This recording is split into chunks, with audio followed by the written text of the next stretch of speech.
சாய் பக்தர்களுக்கு என் அன்பு வணக்கங்கள். ஓம் சாய்ராம். என் அன்பு குழந்தையே, எதற்காக இப்படி மனம் உடைந்து இருக்கின்றாய்? நடக்கக்கூடாதது எல்லாம் நடந்துவிட்டது என்று மனம் உடைந்து விட்டாய் அல்லவா? நீ எதிர்பார்க்கவில்லை, இதையெல்லாம் நீ எதிர்பார்க்கவில்லை. ஆனால் சாயப்பாவிற்கு தெரியும், எனக்கு தெரியாமல் ஏதாவது நடக்குமா? இதற்கெல்லாம் கவலைப்பட்டு கொண்டு ஒரே இடத்தில் அமர்ந்து இருந்தால் ஏதாவது சரியாகுமா? சாயப்பா, நான் எப்பொழுது சந்தோஷமாக இருப்பேன்? நான் விரும்பியது எப்பொழுது எனக்கு கிடைக்கும் சாயப்பா என்று என்னிடம் கோரிக்கையை வைத்தாய் அல்லவா? உன் வேண்டுதல்கள் அனைத்தும் நான் கேட்டுக்கொண்டிருக்கின்றேன்.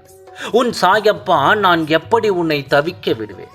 உன் கனவுகளும் மெய்ப்படும் நாள் வந்து கொண்டு இருக்கிறது. ஒன்றை புரிந்து கொள், புயல் வந்து அடித்த பின் தானே கடலும் அமைதிக்கு வரும். அதுபோலத்தான் உன் வாழ்க்கையும்.